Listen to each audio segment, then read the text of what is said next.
Outra coisa assim que eu percebo é que não só essa questão de mudanças de profissão, o jovem hoje muitas vezes ele tem mais de uma profissão ao mesmo tempo, né? Que é outra complexidade que a gente não tinha no passado. Às vezes ele trabalha lá comigo, e aí às vezes ele está começando a montar a empresa dele, às vezes de final de semana ele é um fotógrafo, youtuber, né, que hoje está super na moda, né, as pessoas tentando virar influenciadores. Então hoje uma criança, um adolescente, ele tem tantas possibilidades que por um lado isso é bom, né, porque antigamente você tinha só essas 4, 5 profissões, mas ao mesmo tempo o jovem ele precisa de uma ajuda às vezes para conseguir focar, porque também o nível, por exemplo, que eu não sou psicólogo, não sou médico, mas eu olho muito dados de medicina para a profissão que eu estou, essas milhões de possibilidades, às vezes a criança fica perdida, não consegue focar, não consegue dar os primeiros passos e pode entrar numa depressão, né, numa cobrança excessiva, e o colégio te ajudando nesse processo é fundamental. André, super obrigada de estar aqui hoje com a gente. Antes de subir eu estava pensando se você sabia como tinha sido, então nesse percurso nosso de 50 anos de reencontrar alunos, uma colega sua falou, esta pessoa não pode faltar nas entrevistas, aí a gente convidou, você topou, então que delícia. Super legal, né? Teve a coincidência de ter o evento do aniversário no sábado, então fiquei sabendo também dessa indicação. Que foi ela que indicou. Fiquei super feliz também, eu achei que tinha sido outra pessoa, né? Que a Denise já veio aqui da nossa turma também. E eu fiquei super feliz em participar e colaborar e poder passar um pouco do que foi minha vivência aqui no SEB e o que me ajudou depois na minha vida. Pra gente tem sido mesmo um presente, sabe? Reencontrar vocês. Até porque é isso que a gente faz aqui na escola, e o máximo é até o 9º ano hoje, a gente só fica sabendo dos frutos quando vocês voltam e contam. Então, o que você anda fazendo, André? O que aconteceu na sua vida depois que você saiu do SEB? Bom, depois do SEB, eu acho que eu tive uma experiência como uma boa parte dos alunos aqui, né? Então, eu fui estudar no Arquidiocesano. E foi uma experiência, um primeiro choque inicial, né? Porque é um colégio muito grande. Eu lembro que eu era do primeiro J, ou seja, 10 salas de 50 alunos só no primeiro colegial. Uhum. E eu lembro que no dia eu fiz a conta e falei, nossa, mas eu acho que esse número de alunos não tinha nem no SEB, né? Provavelmente, Na época, né? E o primeiro intervalo, né, que foi lá, eles tocavam uma sirene para todo mundo sair na hora do intervalo. Eu vi aquele mundo de pessoas descendo a escada, correndo. Num primeiro momento foi um baque, mesmo eu estando com mais outros 3 colegas aqui do SEB, eu achei que eu não ia me adaptar tão fácil, né? Mas foi um colégio que eu também consegui me adaptar, formei grandes amigos lá. Depois do SEB, eu escolhi uma faculdade não tradicional, né? Então, diferente de muitos alunos que escolhem formações mais próximas dos pais, eu fui fazer um curso que se chama Ciências Atuariais, que quase ninguém sabe o que é. E eu acabei escolhendo mais pela questão de gostar muito de números, e era uma carreira que estava começando a ficar promissora aqui no Brasil. E eu fui até, inclusive, por indicação de um amigo meu do SEB, o Paulo Zambelli, que a mãe dele trabalhava há muito tempo nesse mercado, indicou para ele, eu acabei gostando e fui fazer. E aí depois são 20 anos aí de trajetória que eu estou trabalhando nesse mercado de seguros, né? O atuário, né? Para quem não sabe, até é bom explicar um pouquinho. Conta. Ele é um gestor de risco do mercado de seguros e previdência. Então ele é um profissional que ele trabalha muito com estatística, com probabilidade, com matemática em geral. E ele, uma das principais funções assim, do atuário é fazer toda a parte de precificação de produtos de seguro. Então eu comecei a trabalhar com isso, desde o início eu trabalhei com seguro de vida, que foi um trabalho que me trouxe um propósito muito bom, muito bacana de entender o benefício desse tipo de produto. Trabalho há 20 anos nesse mercado, trabalhei em empresas grandes, pequenas, nacionais, internacionais, e aí chegou um momento também que eu decidi empreender. Então tem 2 anos aí mais ou menos que eu me juntei com alguns sócios, a gente montou uma empresa do zero, focada no mercado de seguros. E aí que eu estou atuando hoje, assim, sabe? Nesse mercado financeiro, que é um mercado super importante aí pro brasileiro. E essa é um pouquinho aí da minha trajetória, acho que rápida, né? Depois a gente pode aprofundar alguns pontos. E me conta assim, quando você conta um pouquinho da sua escolha e fala aí, eu vejo propósito, que propósito você vê e por que fazer isso que você tem feito hoje? No começo eu posso ser bem transparente que eu não via tanto propósito assim no produto. Eu fui mais porque quando eu tinha 17 anos e naquela idade, né, ou até hoje, a gente escolhe uma faculdade muito cedo, eu acho. Né? Eu acho que a vantagem de quem está se formando hoje só é que, pelo menos na minha visão, não existe mais aquela coisa que só vai trabalhar na mesma profissão o resto da vida. Você vai mudar 4, 5, 6 vezes de profissão. Então, para os mais novos, isso é uma vantagem. Para a gente, era aquela pressão de você vai escolher uma profissão e o resto da vida você vai ficar fazendo. E eu gostava muito, assim, de esporte, né? Aqui desde o SEB, que foi uma das coisas que mais me ensinou a experimentar esportes diferentes. Era uma possibilidade fazer educação física, alguma carreira assim, e muito de números. E quando eu comecei a pensar em números, os meus pais economistas, a minha mãe falou para não fazer. Então, foi o inverso do que normalmente os pais fazem, né? Porque eu era muito prático, muito, sabe, as coisas mais racionais para mim eram muito simples e a economia é muito teoria. E eu fui fazer o curso de Ciências Atuariais, não foi ainda sabendo que era uma carreira que eu ia entender o propósito. Era muito do que? Era um mercado promissor, então na época estava saindo muito nos guias estudantes, que era um mercado que não tinha profissional. Tinha muito a ver com número, trabalhar em escritório, que era uma coisa que eu deslumbrava, e fui para começar minha carreira. Só que aí eu comecei a trabalhar com seguro de vida, né? E falar de seguro de vida hoje é até um pouco mais fácil, né? Porque o que a gente viu, por exemplo, que aconteceu agora, infelizmente, com a pandemia, né? Muitas famílias sendo desestruturadas, a importância desse produto de repente, desde uma morte, uma invalidez, uma doença grave, um câncer, alguma coisa, isso desestrutura completamente uma família. E à medida que eu fui vivenciando isso, eu fui falando, pô, tô num mercado super importante. E cada vez mais eu fui me preparando para continuar nele, né? E com essa missão da gente tentar trazer essa cultura desse tipo de produto e a importância para o brasileiro que acha que não preciso disso, né? Principalmente os mais jovens, né? Eu vou morrer um dia, não tem problema. Então foi um pouco disso, assim, num primeiro momento foi mais a possibilidade de ter uma carreira que eu via possibilidade de crescimento e durante o processo que eu fui entendendo o propósito. Que eu vejo, assim, eu gosto muito de estudar temas mais comportamentais também, hoje em dia, apesar de ser mais do lado financeiro. E essa coisa do propósito hoje, às vezes, tem sido muito jogada no ar e, às vezes, muita gente sai frustrada, porque está numa profissão, está numa vida que ainda não está muito claro para ela o propósito. E o propósito, às vezes, vai demorar 10, 15, 20, 25 anos para acontecer, para a pessoa perceber. Enquanto isso, você tem que aproveitar a jornada, né? Eu acho que isso é o mais importante. Você é um homem jovem, né? E é engraçado ouvir assim, na nossa época, a gente escolhia uma carreira e tinha que seguir. Hoje os mais jovens já estão, a gente sabe que não vão continuar na mesma carreira, vão trocar algumas vezes. Você já tem esse contato, assim, você sente isso? Você trabalha com pessoas mais jovens e percebe uma diferença? Total, assim, a gente fundou uma startup, né? Então, apesar de eu não ser da área de tecnologia, é uma empresa muito focada em tecnologia. A idade média da empresa hoje é em torno de 25 a 30 anos, e só que tem pessoas de 17, 18, 19 anos começando a carreira lá com a gente. E você vê essa coisa de, por exemplo, mudança de emprego é uma coisa muito normal para eles, né? Então, a currículo, às vezes, uma pessoa de 25 anos mudou 3, 4 vezes de emprego em indústrias diferentes, se testando, tentando entender de fato o que faz sentido para ela, até porque hoje tem muito mais possibilidade, né? De novo, sou jovem, mas eu acho que a mudança das gerações estão sendo mais rápidas, na minha opinião, né? E isso foi engraçado porque isso me fez movimentar também, de sair de uma empresa grande, empreender, me aproximar mais de tecnologia, me aproximar mais dos mais jovens, porque eu entendo que daqui a 10 anos o mercado de trabalho vai estar muito diferente. E se eu não começar a me mexer hoje, daqui a pouco eu vou estar com dificuldade, de repente, lá na frente. Então eu sempre tento fazer essa projeção um pouco do futuro, e o contato com o jovem me ajuda muito, para entender quem é esse jovem hoje, quais são as preocupações. As discussões que a gente tem de problemas dentro de uma empresa hoje são completamente diferentes. Vou dar até um exemplo do meu negócio. Assim, legal.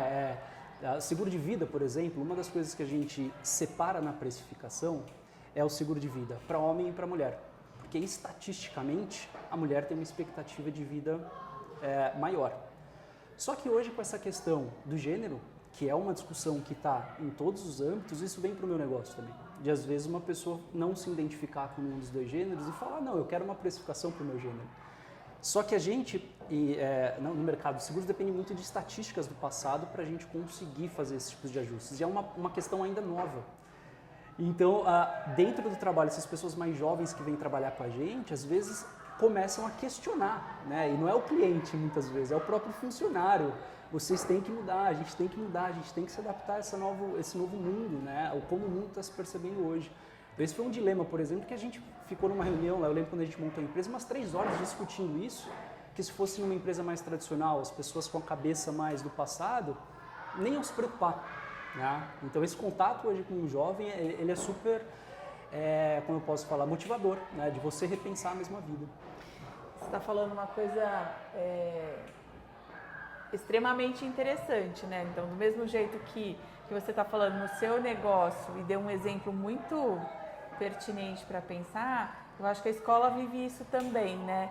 E às vezes eu acho que as entrevistas, assim, para que a entrevista? Primeiro para a gente entender a importância do que a gente fez, né? E se a gente seguiu e tem seguido por um caminho interessante. Mas eu acho que também eu, mãe, né, que já sou mãe de 2 adultos, eu tenho a possibilidade de olhar para uma outra geração e ver, olha o que está acontecendo ali, né? Então, eu fico imaginando um pai que tem filho no SEB hoje ainda pequeno, ouvir você falando ajuda a pensar o que eu desejo para o meu filho também. O mundo está mudando muito rapidamente, né? Então, do mesmo jeito que a empresa está sendo questionada, inclusive pelos seus próprios colaboradores, sobre alguns rumos, a escola tem que se perguntar também sobre algumas coisas que tudo bem, a gente fez assim uma vida inteira, e essa é uma preocupação bem forte no SEB, a gente fez assim uma vida inteira, só que hoje a gente vive num mundo diferente, né? Sim. Então, do mesmo jeito que você falou, eu lembrei quando você falou assim, a minha profissão saiu lá no Guia do Estudante, né? Assim, hoje precisaria de sei lá quantos guias de estudantes para a gente pensar a diversidade imensa que tem de profissão, de mercado de trabalho, de atuação, de uma série de coisas que são completamente diferentes de um tempo que você escolhia entre 5, 6, talvez 10 profissões, né? E essa coisa da não permanência também, de você poder fazer da sua vida coisas diferentes ao longo do processo, né? Então isso que você falou eu achei extremamente interessante. Outra coisa assim que eu percebo é que não só essa questão de mudanças de profissão, o jovem hoje muitas vezes ele tem mais de uma profissão ao mesmo tempo, né? Que é outra complexidade que a gente não tinha no passado. Às vezes ele trabalha lá comigo, e aí às vezes ele está começando a montar a empresa dele, às vezes de final de semana ele é um fotógrafo, youtuber, né, que hoje está super na moda, né, as pessoas tentando virar influenciadores. Então hoje uma criança, um adolescente, ele tem tantas possibilidades que, por um lado, isso é bom, né? Porque antigamente você tinha só essas 4, 5 profissões, mas ao mesmo tempo o jovem ele precisa de uma ajuda às vezes para conseguir focar, porque também o nível, por exemplo, que eu não sou psicólogo, não sou médico, mas eu olho muito dados de medicina para a profissão que eu estou, essas milhões de possibilidades, às vezes a criança fica perdida, não consegue focar, não consegue dar os primeiros passos, e pode entrar numa depressão, né, numa cobrança excessiva, e o colégio te ajudando nesse processo é fundamental, porque no final as coisas se complementam, né? Às vezes um trabalho que ele faz no final de semana ajuda ele a refletir sobre o trabalho que ele tem durante a semana. Eu tenho algumas frases que eu brinco que se eu pudesse pintar, eu não gosto muito de tatuagem em mim, eu adoro tatuagem nos outros, mas aquelas frases de caminhão assim que a gente gosta. E uma vez eu estava num evento que falava sobre futurismo, e aí de fato o palestrante ele falou, o analfabetismo do futuro não é a pessoa que não vai aprender, é a pessoa que vai ter que esquecer para aprender coisas novas. E o tempo inteiro a gente tem que estar buscando isso, né? Porque mesmo eu que estou na minha profissão há bastante tempo, eu já tive que mudar várias vezes o como eu faço, porque eu já trabalhei em empresas diferentes, que tinham culturas diferentes, que tinham processos diferentes, e isso é a vida. Imagine num cenário ainda um pouco mais complexo, que é esse de você mudando de carreira, mudando de profissão, um mundo um pouco mais, com muito mais informação. E de fato, isso, assim, das coisas que eu mais gostei da minha experiência no SEB foi isso. Não era o melhor aluno da sala, não era a pessoa... Eu comecei a gostar de estudar mais depois do SEB, assim, na época do SEB eu não era uma pessoa que gostava muito de estudar a matemática, a história e tudo mais, mas o SEB me proporcionou várias vivências que eu não poderia ter em outro colégio, né? Então, por exemplo, esporte. Pô, eu não conseguia, de repente eu fiz mais de 10 esportes aqui, aula de música, aula de teatro, então eu fui experimentando tantas coisas que para mim já estava muito claro o que eu gostava, o que eu não gostava, o que eu tinha aptidão, o que eu não tinha aptidão. E isso não só comigo, acho que várias pessoas da minha sala, né, ajudaram a direcionar a pessoa para o lado pessoal, né, e também para o lado profissional. Então isso eu julgo super importante, né? Quanto mais você vai influenciando a criança a experimentar coisas diferentes, a conviver com pessoas diferentes, isso vai trazendo uma formação incrível para a pessoa depois conseguir dar os passos na vida adulta. Estou te ouvindo do lugar assim, eu, mãe, né, que tenho um filho pequeno, o que eu pensaria? Que é isto, né, assim, a gente vai fazendo, a gente vai dando possibilidades, o quanto que é importante a gente ter a possibilidade, essa é uma pergunta para você, o quanto que é importante a gente ter a possibilidade de conviver com as diferenças e ter a oportunidade de falar sobre essas diferenças mediadas por educadores, por exemplo, para, num determinado momento, eu ter a possibilidade de, no meu negócio, ter que pensar sobre um assunto que está tão atual. Então, você diz assim, o assunto da identidade de gênero, né, não era mais só mulheres vivem tantos anos, homens vivem tantos anos e como é que o seguro vai trabalhar em relação a isso. Estava relacionado a outras questões que foram os meus próprios colaboradores que foram trazendo e dizendo, esse assunto a gente tem que pensar. Sim. Como é que você vê isso? Você acha que a escola ter a possibilidade de abrir espaço para discussões dessa ordem está cumprindo um papel importante? Demais, demais. Eu fiquei muito feliz. Fazia tempo que eu não via no SEB, né? Eu vim no sábado agora para o evento. Eu fiquei muito feliz de ver as paredes pintadas com temas que para algumas pessoas são polêmicos, né? E independente do tema, eu acho que hoje a gente tem tantos temas, polarizações e tudo mais, que hoje para mim o maior problema é que as pessoas não conseguem sentar para falar de diferenças de forma civilizada. A gente chegou nesse nível, né? De às vezes na nossa empresa lá a gente tem uma regra que vamos evitar falar de política. Né? Por quê? Porque a gente sabe que é um tema que está muito, né, pesado para as pessoas falarem. Mas será que a gente precisava chegar nesse nível? Né? E quando você tem uma escola que já desde da infância vai trazendo esses temas que para algumas pessoas são polêmicos e vocês tratam com uma naturalidade de conversar, falar, mostrar as diferenças, mostrar os caminhos, a criança, eu imagino que ela vai sair de uma forma muito mais preparada para ter esses, vou chamar de conflitos aqui, né, mas conflitos de ideias de uma forma mais leve, de entender que eu não preciso pensar, óbvio, para algumas coisas, crimes, igual a parede lá que vocês pintaram, que eu achei muito legal, sobre o racismo, isso não tem 0 ou 1, né, só tem, quer dizer, é binário. Ou é ou não é, né? Mas tem temas que às vezes são a política, vou trazer o tema da política aqui, né? Que cada um pode ter uma opinião e tal, por que eu não posso sentar com uma pessoa e conversar de forma civilizada, expor e a gente sair abraçado, né? Continuar amigo. E a gente ponderar sobre essas diferenças, né? Assim, eu fico pensando que a escola não pode ser o lugar onde a gente escolhe o tema que a gente vai trabalhar. E que os alunos tenham a possibilidade de trazer qualquer tema que eles queiram trazer. E claro que cabe à escola se apropriar e trabalhar de acordo com a faixa etária e responder só o que diz respeito àquela pergunta especificamente, Sim. né? Mas o quanto que é legal a escola dar a possibilidade da gente trocar ideias sobre o mundo que existe. Sim. Né, sobre o mundo que existe e que isso depois tem consequências lá na frente, né?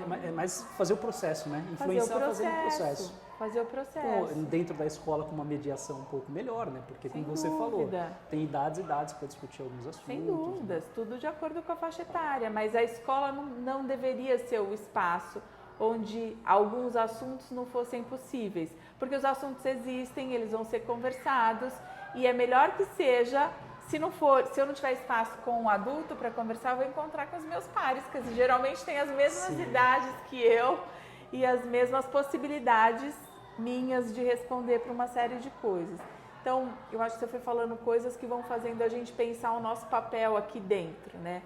O que mais você acha, André, assim, quando você olha para trás, e sábado a gente se encontrou porque teve encontro de ex-alunos para celebrar os 50 anos, quando você vê aquele monte de ex-alunos, né, e tinha gente da sua turma, e você me conta um pouquinho, mas tinha de outras turmas, porque a gente se relacionava com os maiores, com os mais velhos, os mais novos, enfim, isso é estimulado dentro do SEB.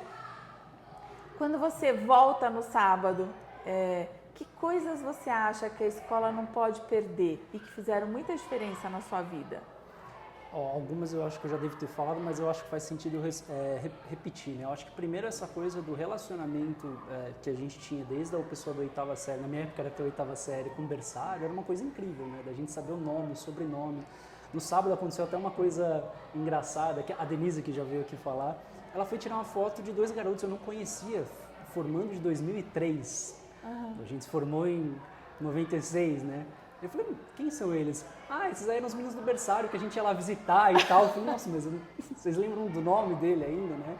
Eu lembro de bastante gente, mas do berçário talvez não. Então, isso aconteceu sábado? Aconteceu no sábado. Ela tirou foto para mandar para... A gente tem 2 amigas, a Camila e a Carol, que estão morando na Espanha, para mandar para elas, para mostrar que eles estavam aqui. Então eram os bebês que elas iam Cuidavam. lá cuidar, né? Chamegar, né? Era tipo isso. E isso eu sempre achei muito legal, né? Porque de fato a gente sempre viveu como uma família aqui. Eu tenho vários amigos até hoje do SEB, alguns a gente se afastou um pouco mais, outros a gente está muito junto, mas que a gente se chama como irmão. Eu chamo a mãe deles como mãe, porque a gente passava muito tempo também um na casa do outro, convivendo. Então essa coisa de ser uma família mesmo eu acho super importante, principalmente nessa fase mais jovem. O outro ponto foi essa coisa também de vivenciar coisas diferentes. E vocês proporcionarem mesmo atividades que às vezes a gente não vai gostar, que depois a gente vai entender o porquê. Como eu falei, eu gostava muito de esporte, mas, por exemplo, teatro, aula de música, eram coisas que não eram muito do meu gosto naquela fase. Só que eu entendi que, assim, óbvio, depois, né, refletindo, o quanto isso foi importante de ter vivenciado coisas para experimentar, para depois falar que eu não gostava e até para identificar rápido minhas aptidões e o que eu gostava, né? E criar essa flexibilidade, né? De tô aqui, depois eu tô aqui. A questão de você ter disciplina para fazer as coisas, a gente sabe como ensinar disciplina para as pessoas não é fácil. As pessoas se perdem muito querendo fazer muita coisa ao mesmo tempo, então a gente aqui tinha de manhã as aulas tradicionais, almoço, depois tinha o horário de estudo para fazer lição de casa, depois as atividades físicas, né? Futebol, vôlei e tudo mais. Eu lembro que eu saí daqui, eu fui para o colégio que era meio período. Num primeiro momento ali, eu relaxei. Eu voltava do colégio depois do almoço, ficava sem fazer nada, tal. Quando eu dava de noite, eu falava, pô, não fiz a lição. E aí depois eu falei, não, eu preciso resgatar isso, de ter o meu horário, né, de chegar, fazer e tudo mais. Então essa questão da disciplina também foi muito legal, né? Sabe, você falou uma coisa agora, enquanto você falava, estava passando um filme na minha cabeça, assim, porque a sua mãe sempre foi super presente dentro da escola, né, super atuante, você e seu irmão. E aí você estava falando do que aconteceu da Denise, de tirar foto de alunos que eram do berçário quando ela era mais velha, encontrar aqui no encontro de ex-alunos, enfim. E eu estava pensando que uma das coisas que a gente gosta de fazer e que a gente tem estimulado cada vez mais, a gente ficou um pouco paralisado nisso no meio da pandemia, com aquela história da gente não poder misturar muito bolhas, sim, né? Porque aí tinha que afastar. Mas o SEB sempre gostou, na época de vocês, tinha a feira cultural, né, que misturava as faixas etárias, enfim. Isso tem sido um objetivo nosso, que está sendo resgatado agora pós-pandemia, cada vez maior, né? Então, o modelo feira cultural, ele foi se ampliando para as outras faixas etárias da escola. Então, se a gente fazia lá do Fund 2 e misturava as faixas etárias, a gente tem feito do Fund 1 e também da educação infantil, né? De misturar e não necessariamente ser o meu professor que vai trabalhar com aquele assunto e eu poder trabalhar com gente mais nova, gente mais velha, enfim. E aí eu tenho pensado que uma das coisas que eu vejo como uma dificuldade hoje, né? Principalmente quando a gente vai para um restaurante e a gente vê aquelas rodas de família. E muitas vezes os adultos estão conversando e as crianças estão completamente à parte do processo, às vezes com um objeto de tecnologia na mão, vivendo aquilo. E o SEB sempre pensou que essas faixas etárias e que as pessoas precisam conviver com essas diferenças e que é assim que a gente vai aprendendo a ser mais delicado e apropriar a nossa fala quando a gente está com um menor, né? Então, quando vocês vão encontrar os menores da escola, às vezes para falar de um projeto, como é que eu vou adaptar a minha fala para falar deste assunto com os alunos da educação infantil, né? Então, como eu estou andando no corredor, como é que esse é o corredor da educação infantil, como é que eu passo por esse corredor do meu tamanho sem que ninguém seja machucado? Então, essas preocupações a escola sempre teve, porque a escola entende mesmo que a gente educa em comunidade e em comunidade de fato, dentro ou fora da escola, né? Então, eu me lembro muito das coisas que a gente fazia aqui, sua mãe presente, vocês E era isso, tinha os mais velhos, tinha os mais novos e a gente ia convivendo. Então, quando você conta um episódio como esse, no encontro que só tinha praticamente adultos no sábado e que as pessoas se relembraram e se reconectaram, tinha uma diferença de faixa etária importante na infância, né, ali até os 14 anos, mas que depois todo mundo vira adulto e tem a possibilidade de se encontrar em situações de vida completamente diferentes. E como é que a gente aprende, né, a conviver com o vô, com a avó, e não só com os meus pares da mesma idade, né? Como é que eu aprendo aí no final de semana e ficar na mesa e sustentar uma conversa com o mais velho, com o mais novo, com meu tio, com meu primo, com os meus amigos, enfim. Então, tô lembrando da importância disso, né? E que não era só da sua turma, porque tinha uma relação das famílias com os filhos e... Lembra disso? Eram irmãos, né? Então era uma grande família, né? Mas assim, vinha desse estímulo, né? Então eu lembro de várias, as Olimpíadas do SEB que tinham, que os grupos eram separados não por classes e era um sorteio. Misturava todo mundo. As viagens, nossas viagens são coisas assim que eu tenho ótimas lembranças também. A gente viajava junto também, né? Em vários anos, tinham anos que eram mais aquela turma, porque eram viagens mais difíceis de logística, mas várias delas em conjunto. E você ia criando grandes famílias, assim, né? E aí os irmãos também, né? Eu conectando. Então eu tinha um irmão mais velho, então eu andava com um grupo dele, mas ao mesmo tempo tinha alguém na minha sala que tinha um irmão mais jovem, então a gente também se conhecia. Isso foi valoroso, não foi? Demais, Você lembra disso? Muito, porque era isso, a gente convivia não só durante a semana. Então os nossos finais de semana muitas vezes eram entre as famílias também. Né? Sim. Quantas pessoas, eu lembro, a mãe do Léo, a mãe do Toby, minha mãe, a gente andava todo mundo junto, a gente chamava todo mundo de mãe ali, não tinha uma mãe, tinha mais de uma mãe, eles eram meus irmãos. E era em comunidade mesmo, comunidade. E tem que ser em comunidade. E até hoje eu tenho pessoas, ali, a Denise, a Carol, a gente se trata como irmão, a gente se chama como irmão, até hoje. Né? Veja a importância da gente, porque eu sinto que às vezes as pessoas têm uma preocupação de separar, sabe? O máximo possível as faixas etárias e manter ali. E não, é extremamente rico essa possibilidade, né? E quando tem a possibilidade de ser dentro da escola, melhor ainda. Melhor ainda, né? Porque isso esparrama para um monte de outros lugares. Tô pensando aqui, André, assim, você falou um monte de coisa muito importante. A gente falou da educação em comunidade, da educação para essa diversidade toda, né? Da gente ter a possibilidade de viver essa experiência. E eu diria para você que tem mais uma coisa que é de uma série de outras competências, né? Que a gente deveria ter como preocupação e sempre foi do SEB. E que bom que a gente está aqui hoje, eu tenho a possibilidade de agradecer. Então, para mim é isso, tem sido um filme. E eu estou lembrando um momento bem difícil que a escola passou e que os ex-alunos se juntaram e vieram para a porta da escola e disseram: a gente quer falar sobre o que o SEB significou na nossa vida. Né? E aí eu me lembro muito da sua família, do seu irmão aqui presente. E aí eu vou constatando que a gente construiu mais coisas com vocês, né? Então, a gratidão de receber o que a gente recebeu naquele momento de vocês tem preço. E nesse final de semana a gente viveu a outra história, que foi da gente também celebrar os 50 anos sem a minha mãe. E tinha sido um dia muito difícil pra gente, e aí eu falei sobre isso no sábado.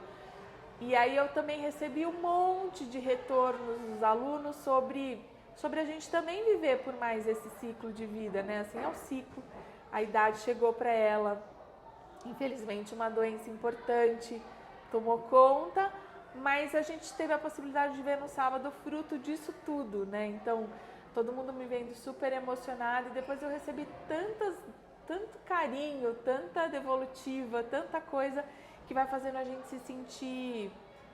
o sentimento de olhar para aquele monte de jovens que estavam ali e falar: valeu a pena, vale a pena. E é para isso que a gente está aqui. Né? Então, eu queria te dizer isso. Eu queria dizer que a sua família passou na minha cabeça agora num momento importante da escola. Eu queria dizer que no sábado fez a diferença de tanta gente presente aqui, mostrando tanta coisa importante para a gente. E a Dani fez uma fala, ela escreveu, o dia que ela te indicou, ela também fez assim, Marta, você não tem perguntado e deveria perguntar. Se você tivesse um filho, você poria no SEB? Ela falou, essa pergunta você precisa incluir nas suas entrevistas. Bom, acho que primeiro da minha família, né? Como você mesmo falou, minha família é fanática pelo SEB, assim, né? Acho que minha mãe, ela veio pra cá por uma indicação. O meu irmão, acho que se ele pudesse estudar no SEB, até hoje ele estudaria. Eu estava falando antes aqui que eu saí do SEB e fui pro ARC, porque meu irmão estava no ARC, porque eu também queria. Ele não se adaptou. Para ele era uma realidade toda diferente, ele gostava de ter um colégio menor e tudo mais. Depois ele saiu do ARC e foi para um colégio menor. Eu me adaptei super bem no ARC e foi também uma experiência incrível. Mas a gente tem uma gratidão enorme aqui. E essa resposta para mim é muito simples, eu colocaria facilmente. Né? Assim, eu não tenho filho ainda, eu quero ter. E certamente seria uma das primeiras opções, óbvio, dependendo de onde eu vou estar. Eu gosto muito de viajar, né? Claro. Toda hora eu estou num lugar e tal. Mas se eu estivesse aqui na região, logística, certamente eu escolheria aqui porque eu acho que me ajudou muito na minha formação. Né? E da sua mãe, assim, eu deixei isso para te falar hoje, assim, que eu sabia vir para cá. Eu também vou me emocionar, porque ela, para mim, teve um momento muito impressionante no SEB, que quando meu irmão foi pro ARC, eu estava na 7ª.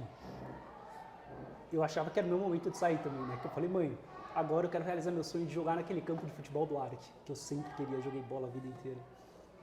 A sua mãe me chamou na sala dela e me proibiu de sair do colégio.